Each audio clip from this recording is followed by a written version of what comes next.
Okay, so recently during one meeting with a client and my team, I came to the realization that the earlier you start collecting feedback, the better. This applies to everyone, whether you are an agency building an app for someone else, or you are developing an app to be used by users all around the world. And yes, I know that this is one of the principles taught in this book, The Lean Startup, but one thing is reading it and another thing is experiencing it in real life, making decisions and learning from mistakes.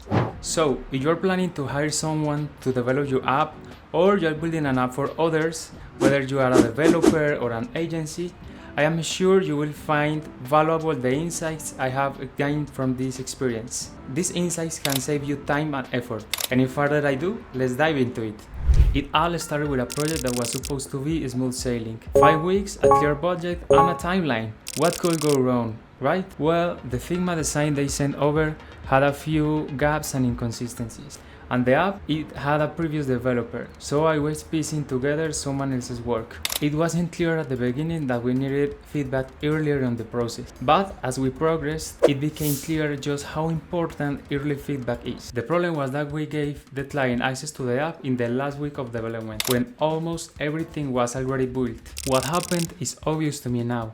There were a lot of things they wanted done differently. It was only at this point that every assumption we had made was noticed and corrected, resulting in a lot of work of things that needed to be rethought and rebuilt. Moving forward, I am committed to involving the clients earlier and frequently in the process. It's all about learning about our experiences and making the process smoother for everyone. Before I share the lessons, subscribe to my channel if you are finding this content valuable, or contact me via LinkedIn if you need help with your app. The link is in the description. Lessons learned. Here are the lessons and insights I learned from this experience. 1. Recurrent feedback is the solution. While one approach might involve asking the client for detailed requirements and documentation upfront, it's not practical to expect the client to put in that much effort. In the final meeting, during the last planned week of development, I had a light bulb moment. I realized that if we had gathered feedback early and often throughout the process, the problems we faced wouldn't have appeared. By that point, the situation had caused a lot of stress and even risked the client trust. The realization hit me hard. 2.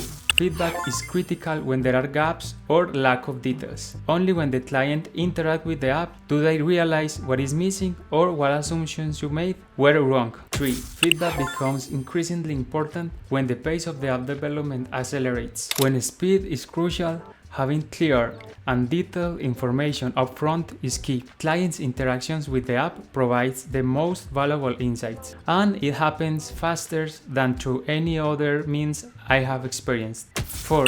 Things often seem clear until you start building. You and your client may think everything is clear, but what seemed clear at first glance can later cause struggles. Unclear or missing information only become apparent when development begins or when the client interacts with the app. 5. Involving clients during development helps them get used to the app. Have you ever launched an app to a client and spent hours teaching them how to use it? Well, involving the client more during development reduces the time needed to train them later. It's a win-win situation. 6. The IKEA effect. This psychological phenomenon describes how people tend to value more products when they have contributed to their creation or their assembly. It's named after IKEA because of the company's model, where customers often assemble their own furniture, increasing their attachment and satisfaction with the product. In this case, involving the client more during development not just helps them understand their app better, but increases their satisfaction with the final result. This could improve the chances of them sticking with you for further development. And 7. The commitment and consistency principle. If you haven't read this book, influenced by Robert Cialdini, is a must to read if you are interested in cognitive biases. One of these biases is the commitment and consistency principle, which states that people try to be consistent with what they think, say, and do, especially when they have made public statements or commitments. Because the clients will be giving you recurrent feedback, essentially instructions on how the app should continue to be developed, they will try to stay true to their word. This makes them more satisfied with the final results because most of the features of the app were their ideas. In summary, when clients provide regular feedback, they feel more invested and satisfied with the final product because their inputs shaped the app.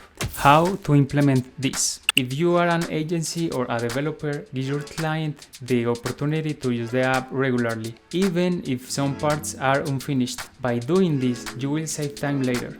If you are hiring someone to build your app, ask them to let you interact with it regularly. The regularity could be weekly or whenever features or screens are completed. Don't be scared to let them interact with something unfinished. So subscribe, look around my channel for more content like this, and see you in the next video.